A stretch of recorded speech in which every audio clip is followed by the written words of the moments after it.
Bonjour à Bonjour à tous. toutes et tous. Je, je vois 11 participants. Est-ce que on attend un petit peu peut-être? Le temps que tout le monde se connecte. Je pense qu'on peut commencer. Je pense qu'on peut commencer, d'accord. Alors bonjour à tous. Merci de nous avoir rejoints pour ce webinaire. Je suis Christelle Lequen, je suis éditrice aux éditions Bordas. Je vais laisser la parole très vite à Stéphane Bonneau, qui est co-auteur du cahier numérique et sciences informatiques première qui vient de paraître. Il va vous présenter donc les choix pédagogiques, le cahier et toutes les ressources qui sont associées, notamment les ressources numériques, parce qu'on a énormément de ressources numériques qui sont attachées à ce cahier, notamment des applications. Donc Stéphane va pouvoir les présenter. Et ensuite, vous pourrez poser des questions. Vous pouvez déjà poser des questions si vous le souhaitez. Vous avez un petit bloc à droite de votre écran où il y a un module questions. Donc, on a une équipe édito qui essaiera de vous répondre aux questions au fur et à mesure. Et puis, on attendra à la fin pour les questions plus destinées à Stéphane. Voilà, je vous remercie et je laisse la parole à Stéphane. Stéphane, c'est à vous. Oui, bonjour à tous. Alors, Stéphane Bonneau, donc professeur de physique, mais également de SNT et de NSI, et donc un des auteurs de ce cahier qui vient de paraître aux éditions Bordas. Alors, donc voilà la couverture du cahier que vous voyez actuellement. Et voilà, donc cette couverture. Donc, collection 3.0. Cahier écrit sous la direction de Claire Savinas qui est également auteur sur le cahier. Alors, bienvenue à tous et je souhaiterais également saluer les personnes qui peut-être visionnent cette vidéo en différé puisqu'elle est enregistrée. Alors, ce cahier donc de première, c'est d'abord un outil pédagogique complet, donc c'est un cahier, mais c'est également un livre du professeur. Et c'est également des sites ressources qui sont très fournis en ressources numériques. Et tout à l'heure, je vous montrerai la différence entre le site donc enseignant et le site élève. Ici à droite sur l'image, vous avez donc la couverture toute jaune du livre du professeur. Donc actuellement, ce livre du professeur qui sera toujours téléchargeable gratuitement sur le site enseignant au format PDF et payant donc dans sa version papier. Actuellement, donc, vous pouvez déjà le feuilleter. En tant qu'enseignant, il y a une séquence qui est la séquence de démonstration, la séquence numéro 9, qui est accessible. Et courant de l'été, eh bien, vous pourrez bénéficier donc de l'ensemble du livre du professeur au complet. Alors, le cahier, donc voilà, 192 pages, 11,90 €. Le livre du professeur, j'en ai parlé. Donc, les deux sites qui existe déjà, donc je vous invite à y aller. Donc, ne confondez pas ces deux sites web. Premièrement, il y a le site destiné aux enseignants, donc qui est l'adresse nsi.edition-bordas.fr. Donc, c'est un site sur lequel, par exemple, vous pourrez trouver les corrections, mais ce site est donc protégé par login et mot de passe de vous en tant qu'enseignant. Donc, l'élève n'y a pas accès, il ne pourra donc pas bénéficier des corrections des exercices. Deuxième site qui est le site élève, lycée.edition-bordas.fr/cahier-nsi première. Avec un cahier avec deux objectifs qui sont donc, premièrement, un outil complet clé en main. Donc, ce qui veut dire que cet ouvrage fonctionne sans aucun manuel extérieur, c'est-à-dire qu'il se suffit à lui-même et il va nous permettre, comme je vais vous le montrer, de traiter tout le programme officiel, donc le BO, de l'éducation nationale, tout en restant extrêmement rigoureux. Alors, voici le plan de la visioconférence que je vous propose de suivre ensemble. Premièrement, je vais vous présenter rapidement les deux auteurs de cet ouvrage. je vous présenterai en deuxième partie la structure du cahier. En troisième partie, je vous présenterai 6 applications web qui me plaisent particulièrement et que je trouve très pertinentes à vous présenter aujourd'hui parmi les 20 qui ont été développées spécifiquement pour le cahier. Et finalement, je vous ferai une petite démonstration et je vous montrerai, je vous ferai découvrir donc le cahier numérique vidéo projetable dans la classe avec ses élèves, avec des petites choses que je voudrais vous montrer, qui sont très pratiques pour utiliser ce cahier en classe. Alors, première partie, donc les auteurs. Donc, 2 auteurs qui étaient déjà présents l'an dernier pour le cahier SNT, donc 3.0, le cahier de seconde, donc qui est sorti l'an dernier. Donc, Claire Savinas, qui est à la fois directrice du cahier et auteur, donc qui est professeure de SNT et de NSI, ingénieure en informatique, formatrice SNT et Python. Donc, vous avez compris que Claire Savinas, ce n'était pas moi. Et Stéphane Bonneau, donc moi, je suis professeur à Perpignan. Vous entendez certainement mon petit accent du Sud, et professeur d'informatique en SNT et en NSI. La particularité et ce qui nous caractérise, Madame Savinas et moi-même, eh bien, c'est que nous sommes des enseignants de terrain et que nous sommes, moi personnellement, j'ai 3 classes de SNT en seconde et une classe de première NSI. Voilà. Donc, nous sommes vraiment au contact avec les élèves, nous sommes au contact avec les difficultés, nous sommes au contact avec les élèves et donc nous connaissons très bien le terrain et donc le niveau réel d'un élève de seconde et d'un élève de première et donc d'un élève de terminale. Car la difficulté que nous avons eu avec ce cahier, c'est de tomber juste, c'est-à-dire de trouver une adéquation entre le niveau réel de nos élèves et la difficulté des activités, des exercices que nous pouvons proposer. Trop facile, le cahier aurait été trop évident, sans grand intérêt, et trop difficile, malheureusement, ça devient impossible de mener à bien en classe entière ou parfois en demi-classe, eh bien, des activités qui seraient trop complexes ou peut-être trop compliquées. Voilà, donc la couverture de ce cahier. Alors, une question que l'on pourrait se demander, c'est pourquoi un cahier? En effet, bon, moi j'ai été professeur 8 ans en collège, et donc c'est vrai qu'en collège, on a l'habitude, je veux dire, les enseignants ont l'habitude d'avoir des cahiers.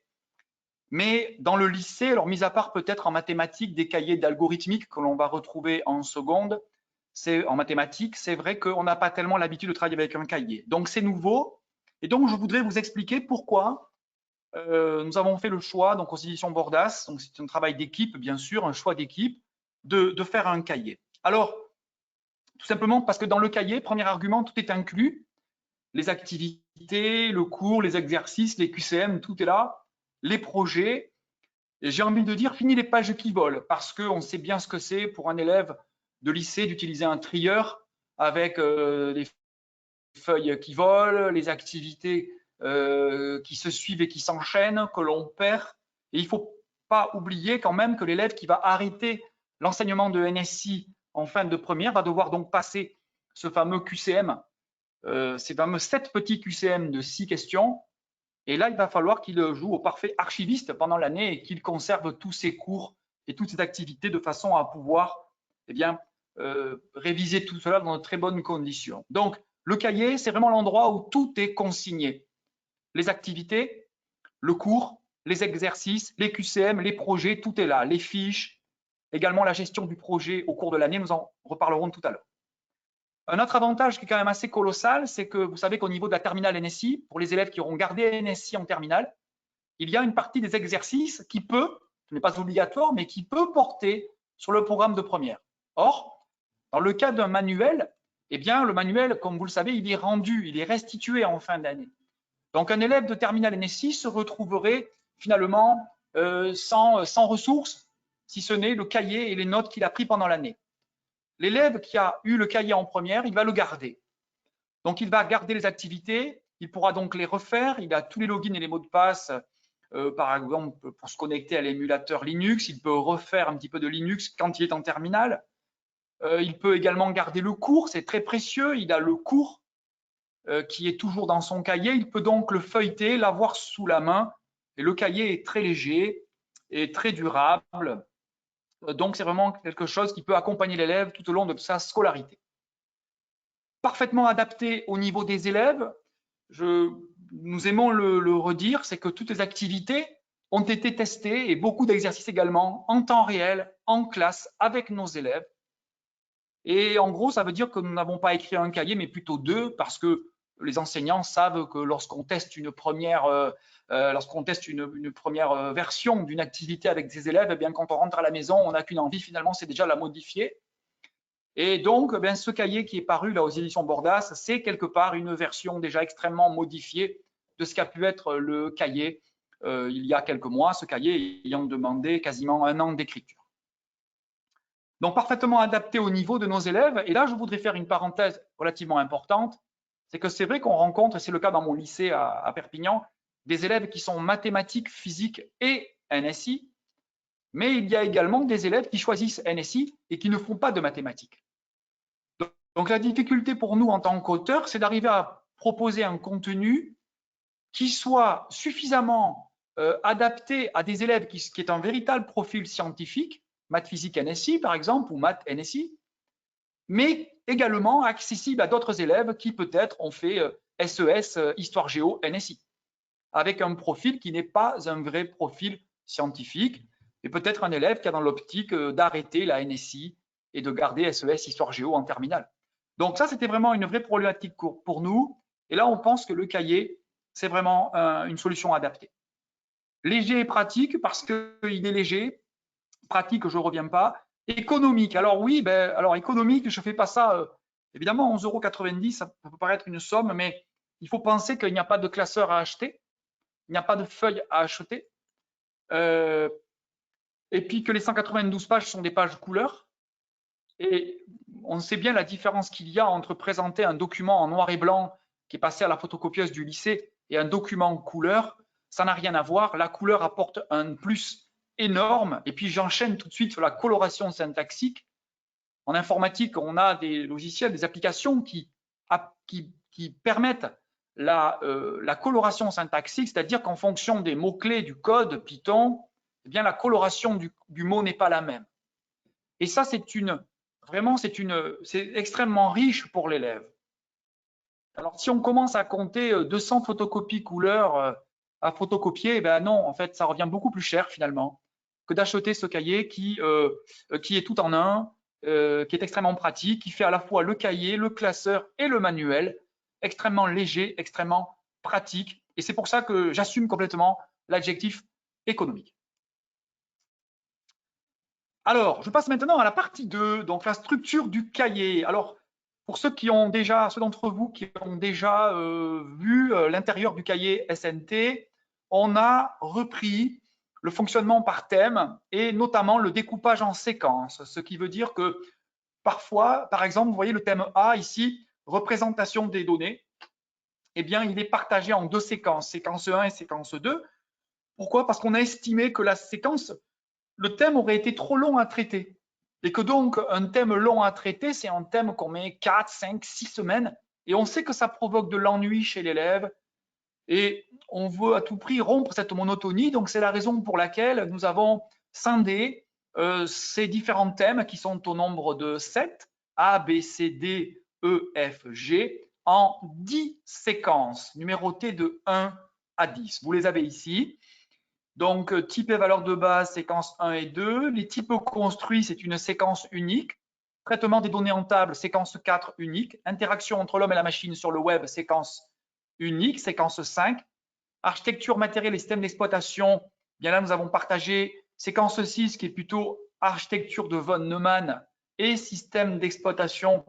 Et la séquence 7 qui s'occupe de tout ce qui est réseau et interface homme-machine.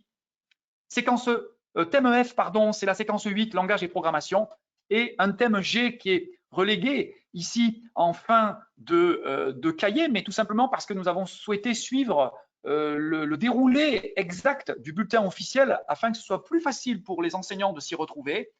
Et donc, cette partie algorithmique qui vient à la fin, mais qui est absolument très importante, c'est la fameuse algorithmique en tant que science de l'algorithme qui est divisée en 2 parties, une séquence 9 qui est plutôt accessible et la séquence 10 avec tout ce qui est dichotomie, recherche dichotomie dans un tableau trié, algorithme KNN et algorithme glouton. Voilà un petit peu l'apothéose quelque part de cette année de NSI en classe de première. Donc, ce qui est important de dire ici, c'est que vraiment, toutes les capacités attendues du BO on les retrouve toutes dans les activités. Donc ça, c'est vraiment essentiel. Une activité ne sera pas traitée dans le dernier exercice d'une séquence. Non, ça n'existe pas dans le cahier.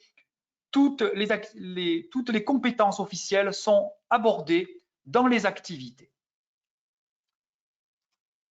Alors, la structure. Donc, la structure du cahier, la structure de chaque séquence. Donc, chaque séquence est basée sur la même structure. Donc, il y aura toujours une page d'ouverture avec le QCM diagnostic, une page d'histoire des sciences, les pages d'activité, puis nous aurons le cours, puis nous aurons les exercices. Une fois que les exercices auront été faits, l'élève sera à même de se tester avec un QCM qui n'est pas un QCM officiel, mais qui est un QCM dans l'esprit des QCM officiels des évaluations communes. Et finalement, une dernière page dans chaque séquence qui va donc une page pour préparer la terminale avec 2 mini-projets que nous proposons et également une préparation donc au grand oral de terminale avec une question où l'élève doit proposer une argumentation et bien sûr cette argumentation doit s'appuyer sur toutes les notions qui ont été découvertes pendant la séquence. Voilà. On trouvera également dans le cahier 2 pages sur les bases du langage de Python. Donc ça, c'est vraiment 2 pages, un petit mémo, un pense-bête pour retrouver rapidement une petite fonction Python ou une petite instruction Python que l'élève aurait pu oublier au cours de l'année. À la fin du cahier, c'est très important, ce sont les fameuses pages qui permettent de gérer le projet. En effet, je vous rappelle qu'en NSI, un quart de l'année, soit 25% du temps, devrait être consacré donc à la gestion d'un projet. Et donc, nous avons imaginé 10 pages en fin de cahier qui permettent à l'élève de gérer son projet de NSI sereinement avec des étapes qu'il faut franchir de 1 à 10. J'ai envie de dire, et qui met l'élève un petit peu sur la route de l'autonomie. Parce que notre objectif, c'est d'amener l'élève à être autonome. On sait ce que c'est pour un enseignant d'encadrer comme ça de multiples projets. C'est extrêmement difficile.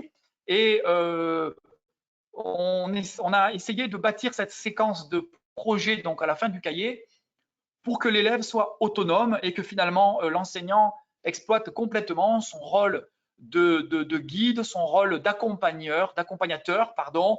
Et oui, ce n'est pas à l'enseignant de faire le projet des élèves. Et donc, c'est ce que nous avons essayé de retranscrire dans ces pages projet. Bon, là, je vais passer un petit peu plus vite sur les… Je vais quand même vous présenter ces différentes pages assez rapidement parce que vous allez certainement, si ce n'est pas déjà le cas, recevoir les spécimens dans votre casier. Je sais que les premiers lycées ont déjà reçu les spécimens, donc peut-être que vous l'avez dans les mains.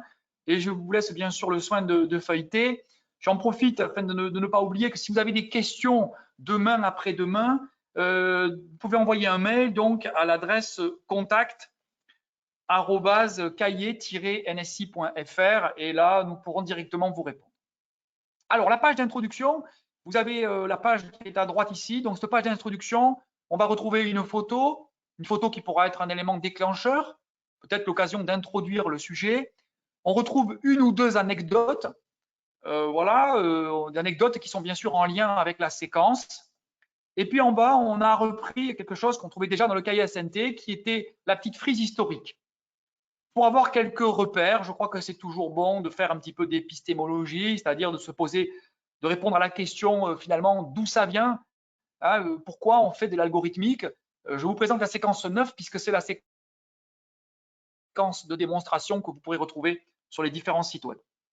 Donc ça, c'est la page d'intro. La page qui fait face à la page d'intro, c'est la page d'histoire. Alors, cette page d'histoire, donc, il y a une page d'histoire par séquence, puisqu'il y a 10 séquences, il y a donc 10 pages d'histoire. Alors ça, c'est vraiment la nouveauté par rapport au cahier de seconde, puisque nous devons aborder l'histoire des sciences en NSI. Mais comme vous l'avez remarqué, si vous êtes enseignant de NSI déjà, eh bien vous savez qu'il n'y a pas d'évaluation sur ça. Mais il est néanmoins écrit dans le programme officiel que nous devons faire de l'histoire. Alors, quoi de mieux qu'une page d'histoire qui va finalement refaire de l'histoire, mais c'est jamais ennuyeux. On a essayé de faire des dates, on a essayé de mettre des images, on a essayé, mais on y est, je pense, je l'espère, parvenu. Avec à chaque fois 2-3 questions en bas de page, des questions qui sont faciles, dont les réponses sont très souvent dans le texte qui est juste au-dessus.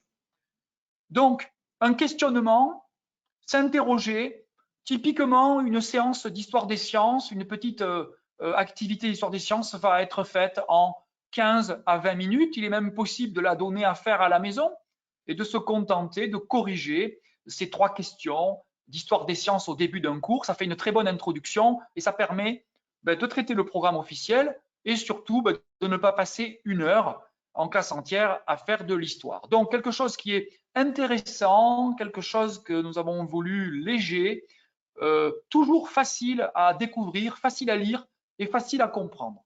Voilà.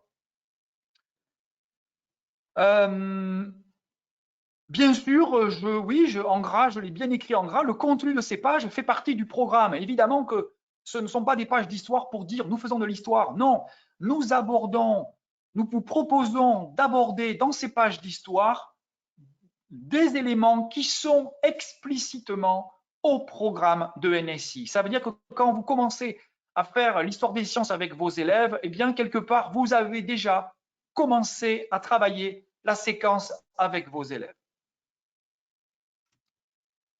Alors, voilà, d'ailleurs, je vais vous faire un bref survol de ces pages d'histoire. Alors, dans la première page, première séquence, nous parlerons de comptage numérique et nous reverrons un petit peu la numération de position qui a été introduite par les Babyloniens. Deuxième séquence, nous parlerons d'encodage des caractères avec le fameux code ASCII, la norme ISO 8859-1 qu'on appelle latin 1, l'Unicode. Également, nous parlerons d'UTF-8. Troisième séquence, nous parlerons du langage Python, car on ne pouvait pas ne pas parler de Guido van Rossum, le développeur donc, de Python, et de quelque part, parler un petit peu des spécificités du langage Python. Ensuite, nous aborderons en séquence 4 l'histoire des bases de données, d'où ça vient, à quoi ça sert, à quoi servaient les premières bases de données.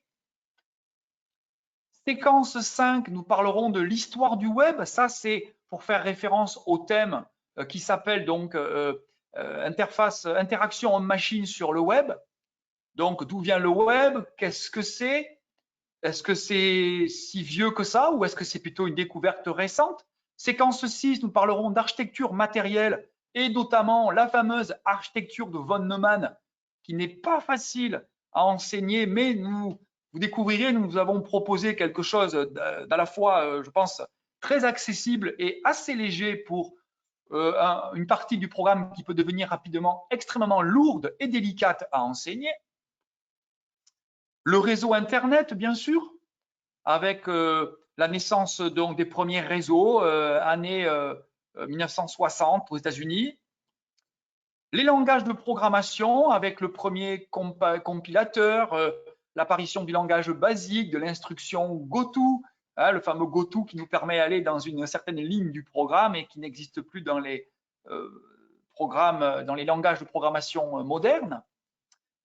Et là, on attaque les 2 dernières donc, pages d'histoire. Eh bien, nous marcherons sur les traces donc, du mathématicien Al-Khwarizmi et d'Euclide, puisqu'il y a un algorithme que nous avons vraiment bien repris dans le cahier, qui est l'algorithme du calcul du PGCD, avec ces fameuses boucles, cette boucle while, cette boucle tant que, qui permet de boucler, de tourner finalement tant qu'un reste n'est pas nul. On était obligé de parler de ça et nous découvrons dans cette activité comment finalement on va passer de l'algorithme au programme. C'est-à-dire que ce qui se cache derrière tout ça, je vous en parle un petit peu, c'est qu'on ne voulait surtout pas que l'élève confonde l'algorithmique et la programmation. Que l'élève fasse bien la différence entre l'écriture d'un algorithme en pseudocode ce qu'il découvrira dans cette séquence 9, et l'écriture d'un programme en Python. Ça, vraiment, l'accent a été mis sur cette séquence 9 qui a demandé un gros travail d'écriture. Dernière partie, bien sûr, la machine de Turing. On ne pouvait pas ne pas parler de Turing. Et d'ailleurs, on vous propose une petite machine de Turing que vous pourrez dérouler et faire fonctionner avec vos élèves. Quelque chose d'extrêmement simple, puisque de toute façon, cette machine de Turing est une machine qui marche toujours avec une machine conceptuelle, une machine idéalisée qui est certainement capable donc d'exécuter de manière mécanique un programme. Voilà. Donc ça, ce sont un bref survol des 10 pages d'histoire des sciences. Alors, les pages d'activité. Donc les pages d'activité, tout est dans le cahier. Ici, j'en profite pour vous faire remarquer qu'à droite, vous voyez donc des réponses qui sont en rose fuchsia. C'est parce que ça, c'est le cahier, c'est le spécimen enseignant. Bien sûr, quand vos élèves recevront leur cahier, eh bien, il n'y aura pas ces parties en rose, il y aura des pointillés qu'ils devront compléter par eux-mêmes. Donc, des images, des organigrammes quand il faut, des algorithmes que l'on peut dérouler à la main. Je vous le dis là et je ne le répéterai pas dans les pages qui vont suivre pour gagner un petit peu de temps. Il y a beaucoup d'endroits où on a insisté sur le fait que l'élève devait dérouler un algorithme à la main pour comprendre la modification des variables au fil des boucles, au fil des tours de boucle. Et c'est pour ça que souvent, il y aura comme ça des petits tableaux que l'élève doit compléter par lui-même. Des pictogrammes, donc par exemple ici, vous avez le logo Python, ce qui veut dire qu'on a besoin de la console Python pour pouvoir finir l'activité. Ici, je vois que c'est la question 4. Et puis ici, le logo www qui signifie qu'il faut avoir un accès à Internet pour faire l'activité. Je le redis, mais je pense que vous l'avez compris, toutes les capacités du programme officiel sont introduites dans les activités. Ça veut dire qu'à la limite, si vous ne faites, c'est un petit peu tiré par les cheveux, mais si vous ne faites que les activités de chaque séquence, eh bien, vous avez abordé avec vos élèves l'intégralité de toutes les capacités attendues du bulletin officiel. Je crois que ça, c'est assez remarquable parce que c'est un petit peu l'ADN du cahier Bordas. C'est la même chose d'ailleurs que sur le cahier SNT. C'est quelque chose que nous avons gardé parce que nous pensons que c'est très bien, que c'est une très bonne chose. Pas question d'aller cacher une compétence, une capacité attendue dans l'exercice 8 de la séquence 4 parce que ça serait dommage que l'élève passe à côté et qu'il ne voit pas, qu'il ne découvre pas cette capacité attendue du BO. Les pages de cours. Alors, les pages de cours colorées avec des illustrations, des exemples, beaucoup d'exemples. Toutes les capacités attendues, bien sûr, sont retraitées dans le cours. Et là, vous avez en bas à droite le fameux « ce qu'il faut savoir et savoir faire » en lien direct avec les items du BO. L'élève peut d'ailleurs les cocher au fur et à mesure que le cours progresse. Donc ça, c'est ni plus ni moins stricto sensu que l'extrait des capacités attendues du BO. Les pages d'exercice, donc nous avons, voilà, en pensant à ces élèves qui ne sont pas forcément des élèves de maths, physique, NSI, pas forcément avec un profil très scientifique, qui feront peut-être pas spécialité NSI en terminale, eh bien, nous avons donc rangé les exercices par difficulté croissante en les classant avec des étoiles. Ce qui veut dire que les exercices 1 étoile sont vraiment abordables par tous les élèves, tandis que les exercices 3 étoiles, et là je peux vous le certifier, sont vraiment des exercices qui vont donner du fil à retordre à l'élève. Ce qui veut dire que ces exercices classés 3 étoiles, ils sont difficiles. Mais bon, c'est de la véritable informatique, c'est ce qu'on attend d'un élève qui fait de l'informatique, un élève d'un très bon niveau que son enseignant pourra que l'enseignant pourra envoyer, je reprends ma phrase, un enseignant pourra envoyer un élève de très bon niveau se frotter à ces exercices 3 étoiles qui sont vraiment difficiles. Mais ça, c'est un parti pris. Voilà, il en fallait pour tout le monde. Il fallait des choses faciles et accessibles et il fallait des choses plus difficiles pour les élèves qui veulent aller plus loin. On retrouve bien sûr des pictogrammes et voilà pour les pages exercices. Les évaluations communes avec les QCM. Alors, il y a parfois 5 questions, parfois 8, parfois 9. En fait, ça dépend de la longueur des questions. Et là, vous voyez qu'il y a bien sûr des lettres qui sont entourées. Je vous rappelle que ce sont donc les bonnes réponses et qu'elles sont entourées en rose, puisqu'il s'agit là, je vous la présente, de la version enseignant.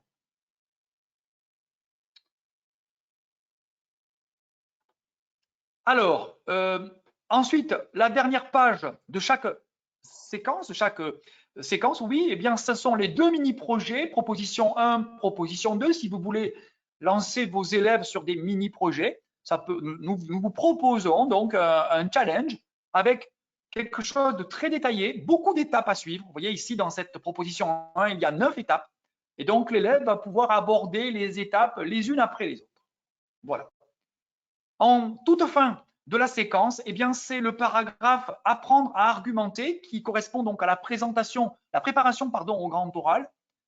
Et je vous lis la question. Étant donné la rapidité des ordinateurs actuels, trouvez-vous pertinent de s'intéresser au coût temporel d'un algorithme? Donc là, pour répondre à cette question, l'élève va devoir aller chercher des arguments dans son cours, dans les activités, dans le cours, dans les exercices, peut-être des recherches sur le web, et va devoir donc structurer un petit peu sa réponse de manière à présenter les points importants d'un argumentaire, puisque c'est quand même ce qu'on attend en terminale au niveau du grand oral, c'est que l'élève soit capable d'argumenter, de justifier, d'expliquer pourquoi il a choisi tel ou tel sujet de grand oral.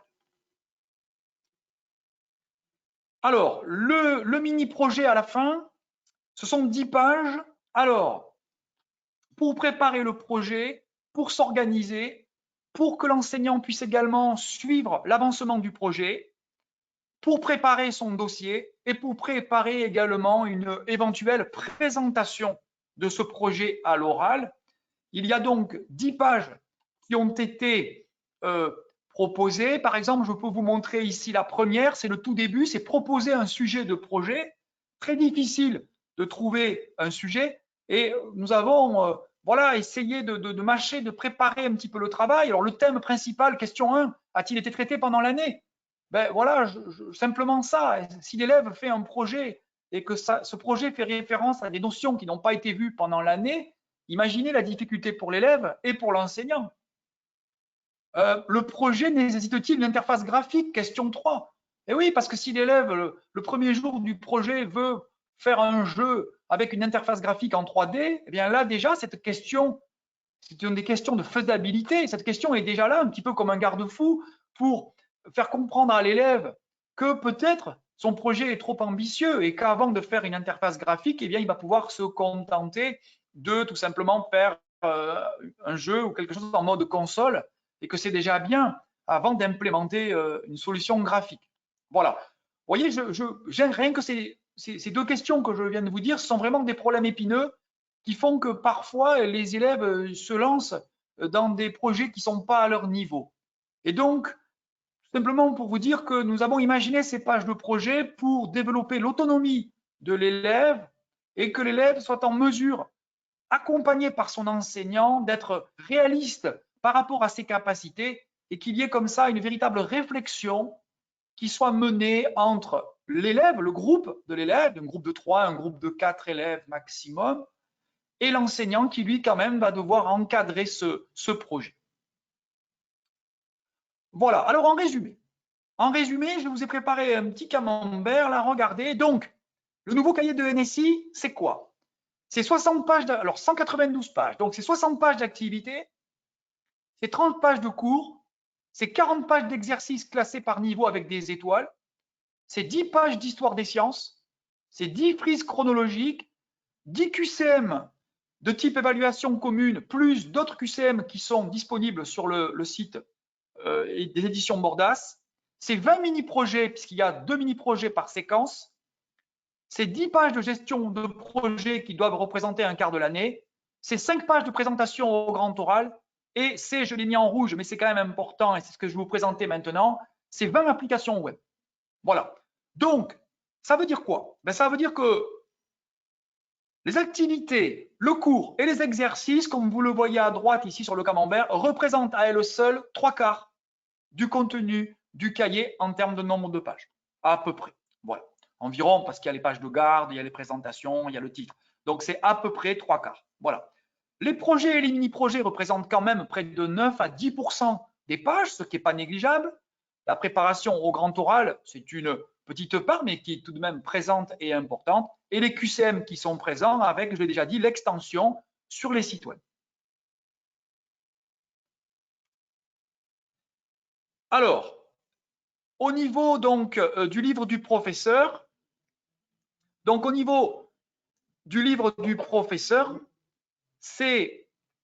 est téléchargeable donc gratuitement sur le site et il le sera toujours en PDF.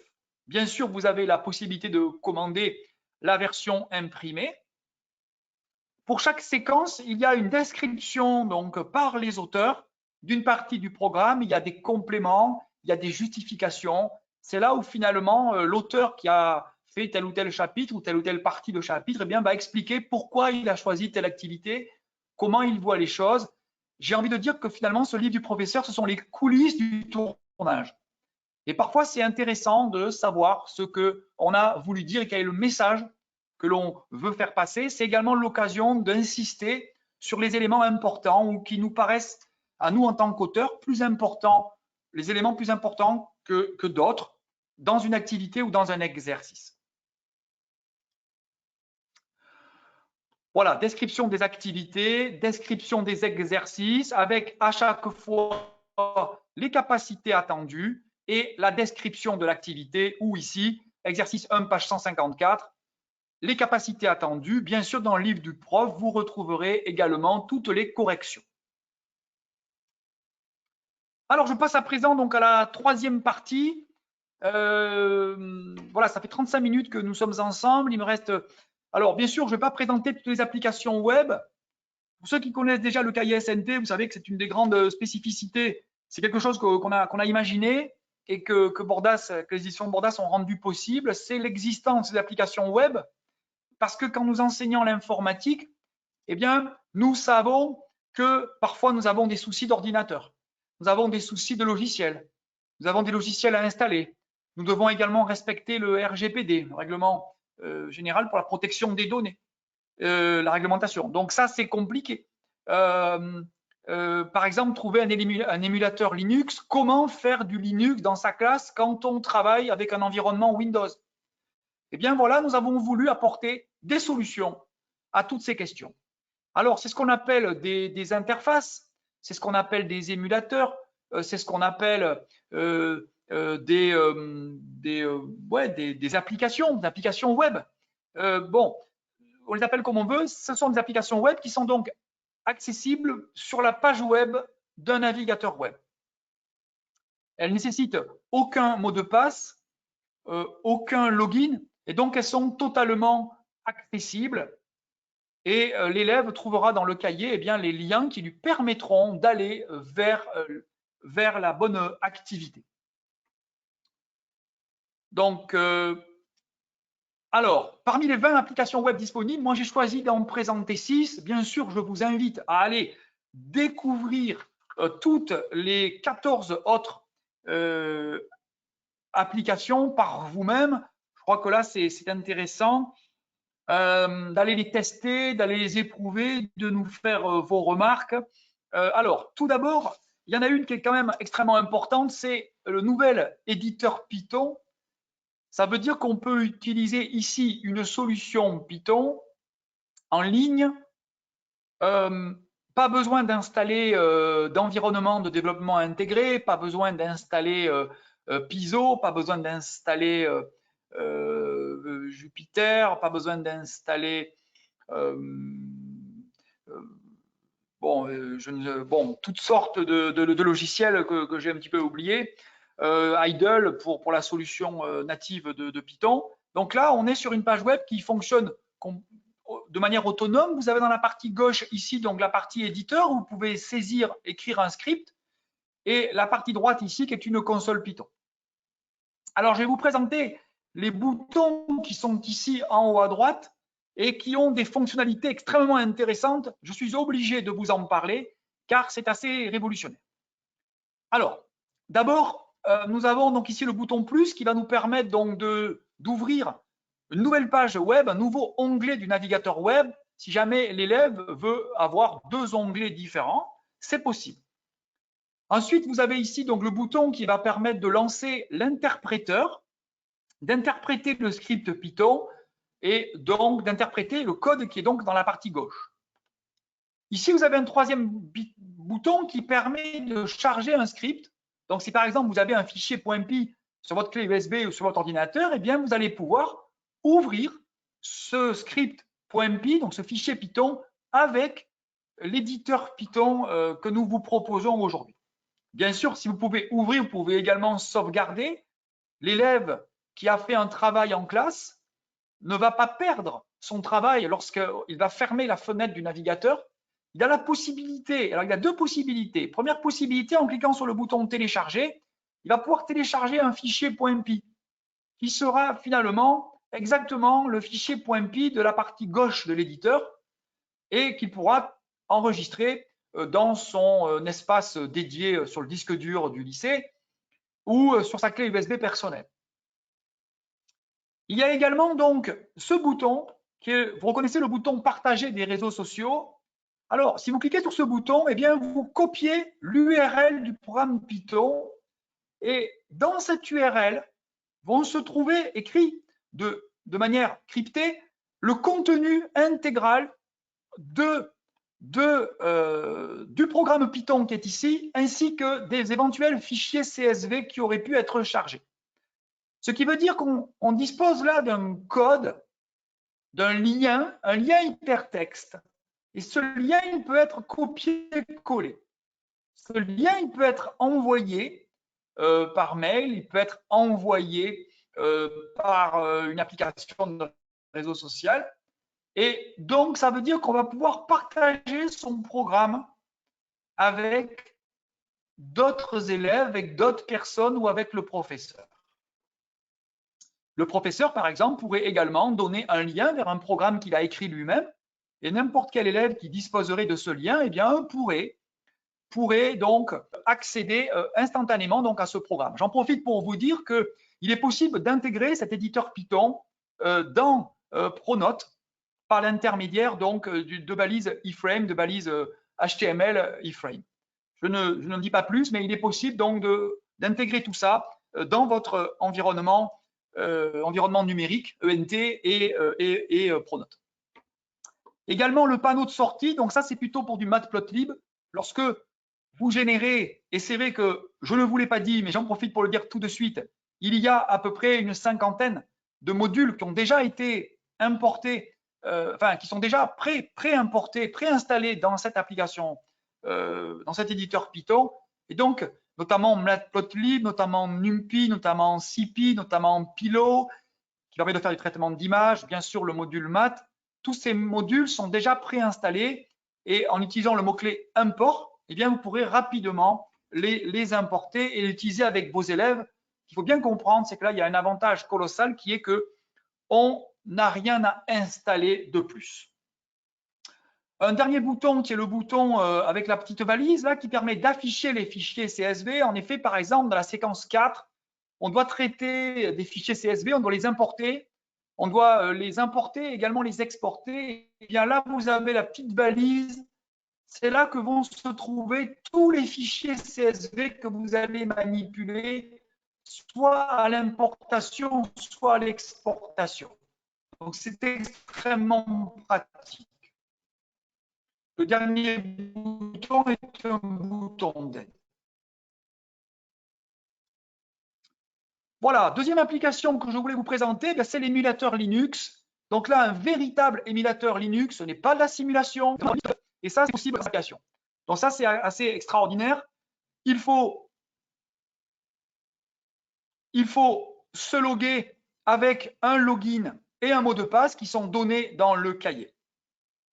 Parce que lorsqu'on se connecte à une session Linux, eh bien, il faut toujours se connecter afin d'arriver dans son environnement. Alors, par exemple, ici, c'est Angie qui s'est loguée. Et vous voyez, elle va pouvoir, Angie, dans la session Linux, pouvoir utiliser la plupart des commandes Linux, ls, mkdir, elle va pouvoir copier, elle va pouvoir déplacer des répertoires, déplacer des fichiers, elle va pouvoir se déplacer dans l'arborescence Linux. Tout ceci est possible à sa guise. Bien sûr, les activités Linux vont la guider et elle ne va pas créer ses répertoires au hasard, elle va devoir bien sûr suivre le déroulé de l'activité qui est proposée. Troisième application que je voulais vous montrer, c'est l'additionneur binaire. Donc là, l'additionneur binaire, ça permet, par exemple, eh bien, de faire de l'addition en binaire. Et vous voyez, je peux, là, je suis allé, j'ai cliqué sur le PowerPoint, je suis allé sur le site web élève, et donc en changeant les entrées, les valeurs de A et de B, donc en les passant à 0 ou à 1, et en changeant également la valeur de la résistance d'entrée, eh bien vous récupérez ici en sortie de cet additionneur binaire, eh bien la sortie est la retenue sortante. Donc par exemple 1 plus 1 plus 1 qui fait 3, eh bien ça me fait une sortie à 1 et une retenue sortante à 1. Voilà, donc ça c'est extrêmement simple, c'est fonctionnel, c'est ce qu'on attend de cette petite application et ça permet donc d'aborder de manière sereine l'additionneur 1 bit avec ses élèves.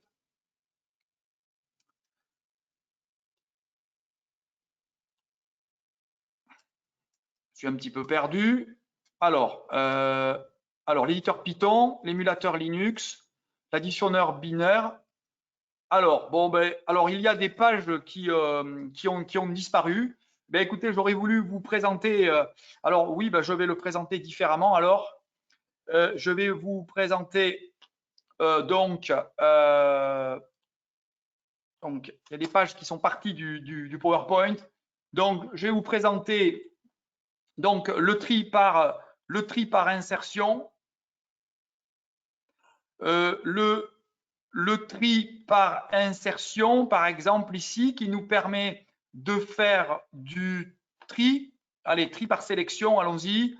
Donc voilà du tri.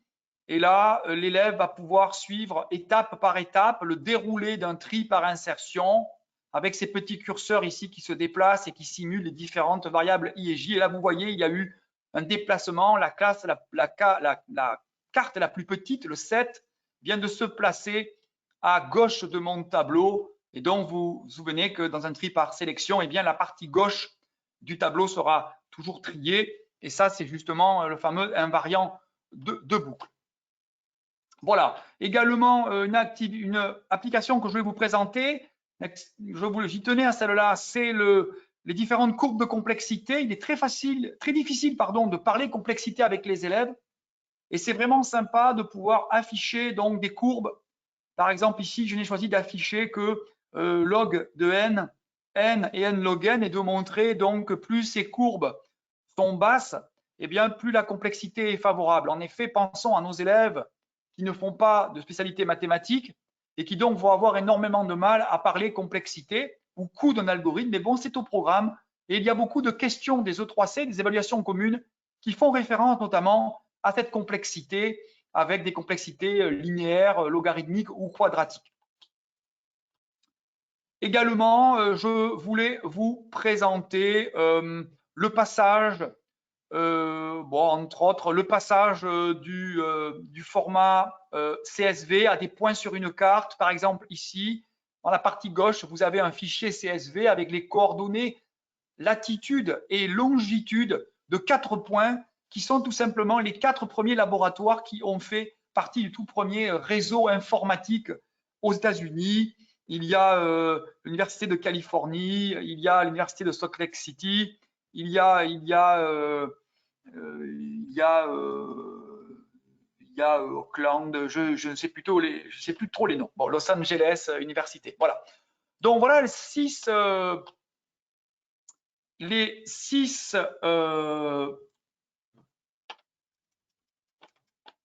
six applications que je voulais vous présenter. Je vous laisse bien sûr découvrir par vous-même les 14 autres qui peut-être sont plus faciles ou plus attendus. Voilà. Alors, je reviens à la page où j'étais. Voilà. Alors, les fichiers ressources, bien sûr. Les fameux fichiers ressources, eh bien, ce sont tous les fichiers qui sont disponibles et qui sont prêts à l'emploi pour faire les activités ou les exercices. Ces fichiers, ils sont téléchargeables sur le site élève. Et surtout, ce qui est intéressant, c'est qu'ils sont déjà chargés dans l'interface. Ce qui veut dire, par exemple, que si vous avez un fichier ressource qui est un fichier Python, lorsque l'élève clique sur le fichier, eh bien, il va arriver directement dans l'émulateur Python dans lequel le fichier sera déjà préchargé. Donc, il sera dans un environnement qui est propice au travail, pas de problème d'installation, l'élève n'a plus qu'à se mettre au travail. C'est également beaucoup de sérénité pour l'enseignant. Les fameux QCM avec un QR code que l'on peut scanner, un mini lien.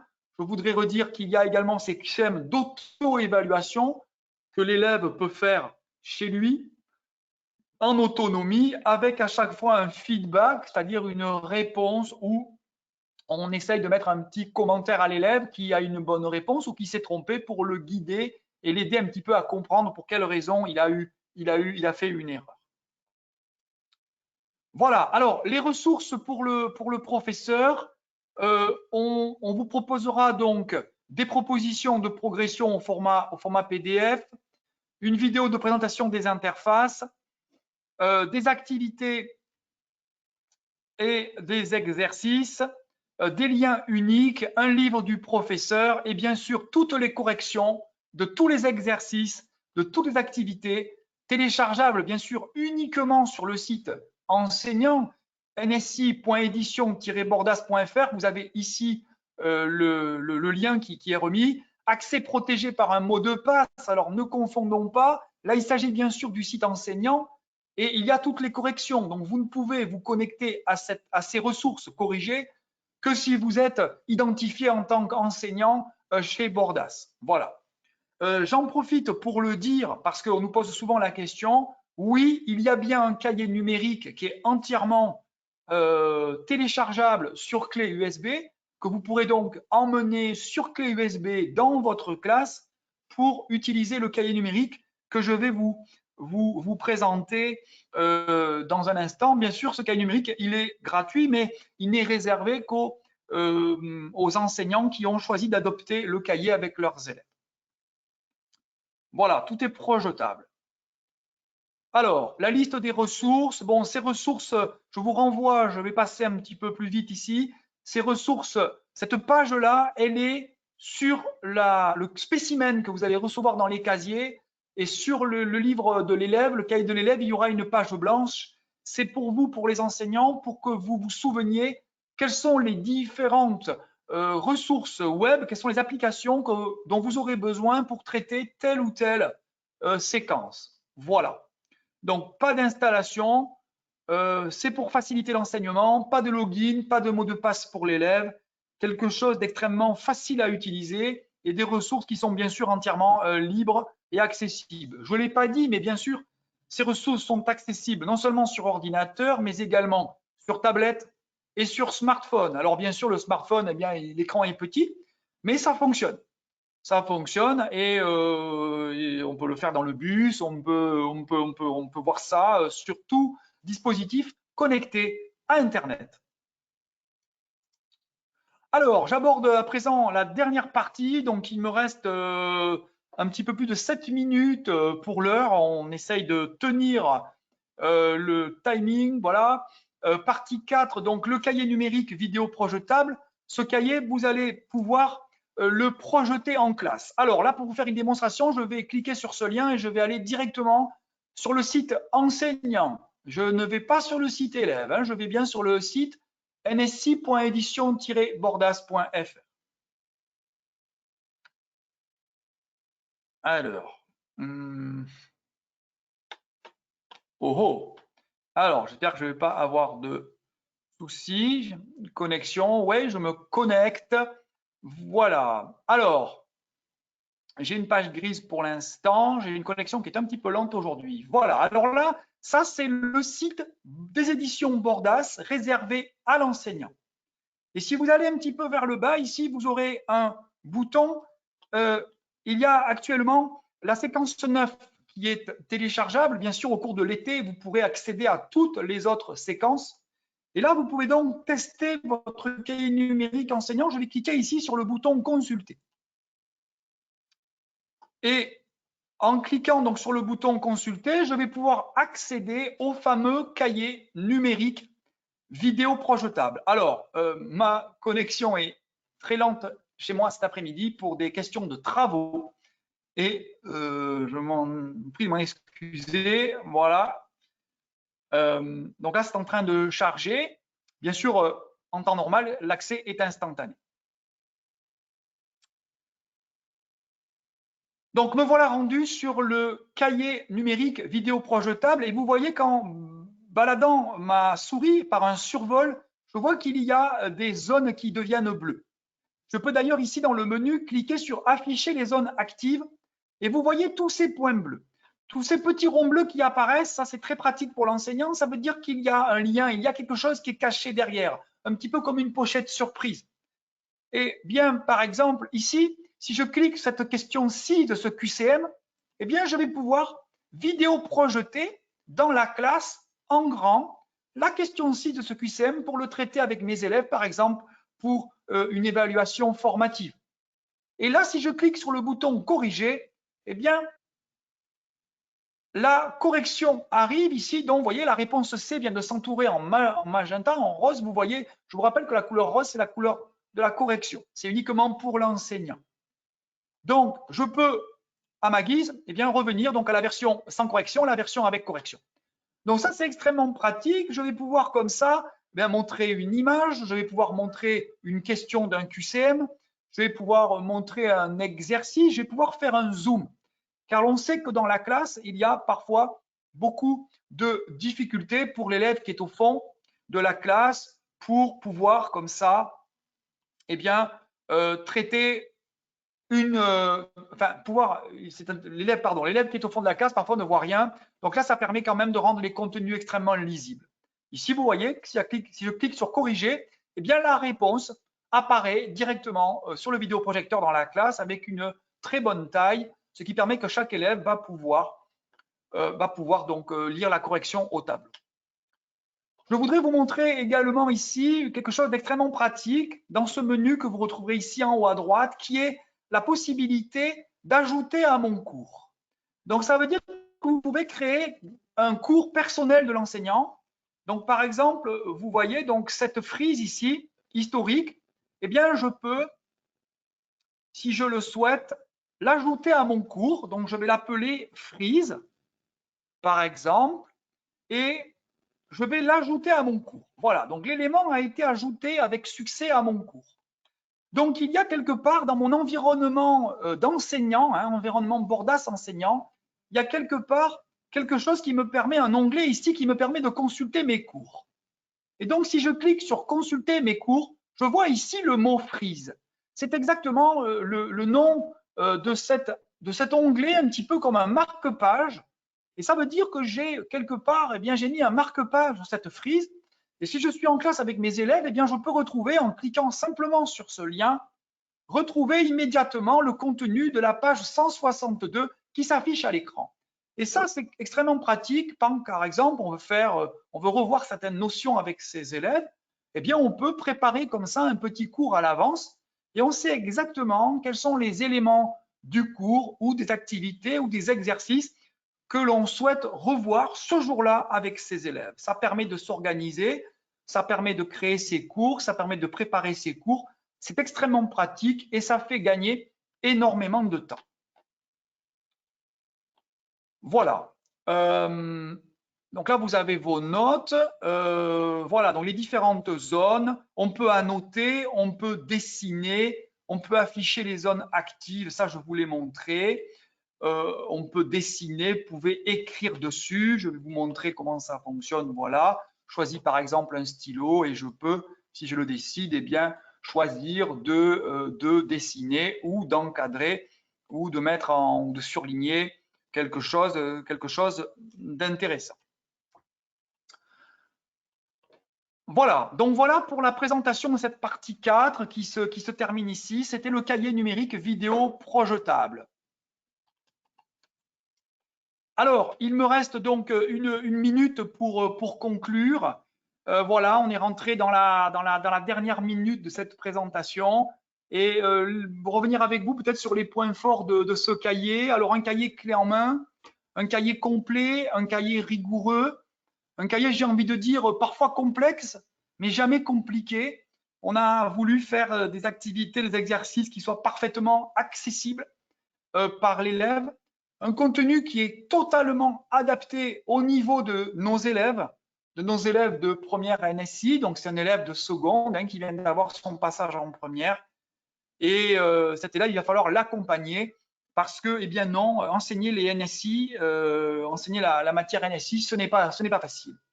Voilà, bon, mais c'est passionnant, mais c'est un peu un challenge. Voilà, un apprentissage qui va être guidé, un apprentissage qui va être imagé avec de nombreuses images, qui va être contextualisé, notamment avec l'histoire des sciences, ou à chaque fois des exercices qui seront en lien avec le quotidien. Par exemple, il y a une anecdote qui fait référence donc à l'atterrissage du robot là, qui vient d'atterrir sur la planète Mars.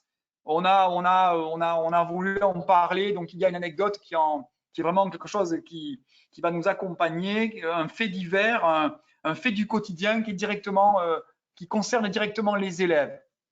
La préparation, bien sûr, aux épreuves de première et de terminale, des apports historiques, une méthode complète, le cahier de l'élève, le livre du professeur, le cahier vidéo projectable, le site élève et le site professeur qui sont deux sites bien distincts.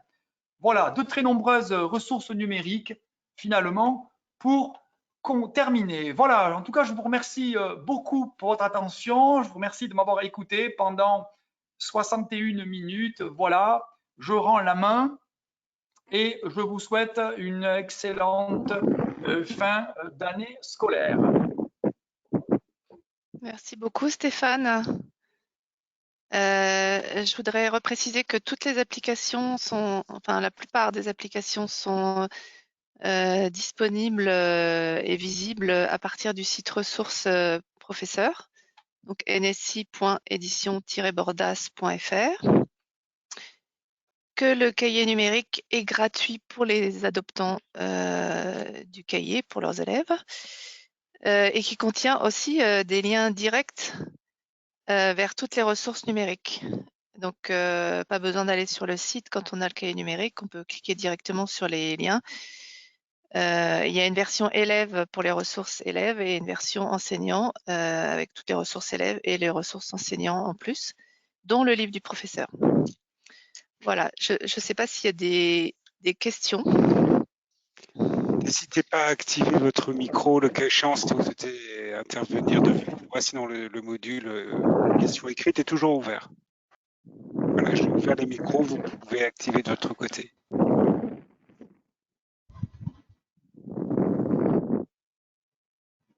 N'hésitez pas à poser vos questions.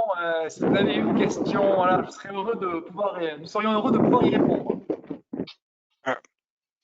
Une personne pose la question suivante. Un cahier ou manuel est-il prévu en classe de terminale NSI pour l'année prochaine?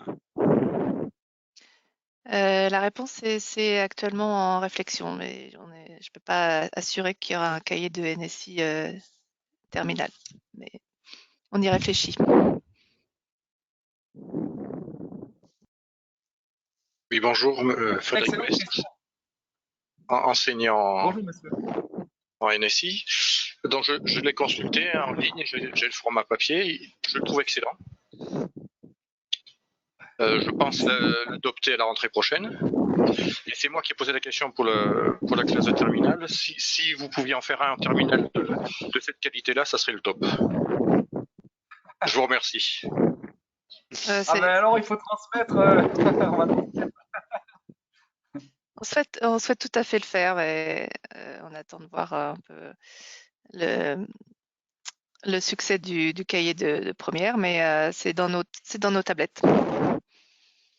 Peut-être que je pourrais rajouter simplement, d'abord, merci monsieur pour votre question, elle est tout à fait pertinente parce que c'est vrai que écrire un livre ou un cahier en mathématiques ou en physique-chimie, c'est attendu parce qu'il y a par exemple beaucoup d'élèves, mais c'est vrai que Et je tiens là à remercier les éditions Bordas quand même qui ont fait confiance à toute cette équipe d'auteurs et d'éditeurs et de directeurs qui ont permis de rendre cette aventure possible, parce que c'est vrai qu'il y a moins d'élèves en NSI qu'il y en a en spécialité première et en mathématiques.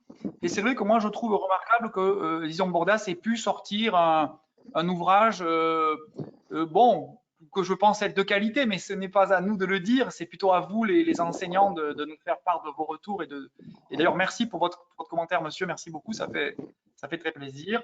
Et c'est vrai que c'est sympa de pouvoir comme ça disposer d'un ouvrage. En tout cas, moi, je sais que j'ai hâte, en tout cas en tant qu'enseignant, puisque je vais avoir une première NSI à la rentrée de septembre, et j'ai hâte de pouvoir tester avec mes élèves ce cahier. Voilà, j'ai vraiment hâte.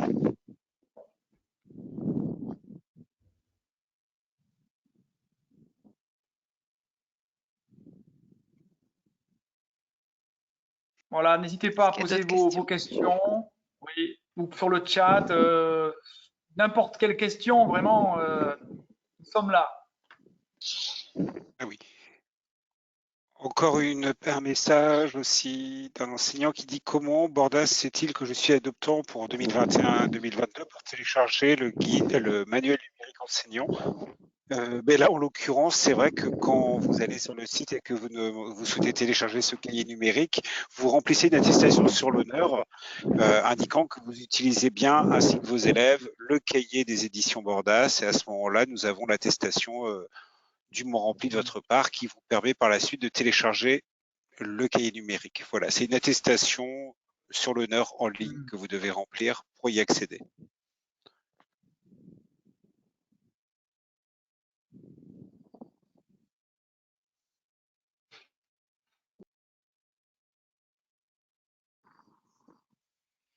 S'il n'y a pas d'autres questions, je remercie Stéphane pour cet exercice très compliqué de faire une visioconférence d'environ 1 heure depuis ses locaux professionnels. Je remercie également Christelle Lequin pour sa participation et sa présence.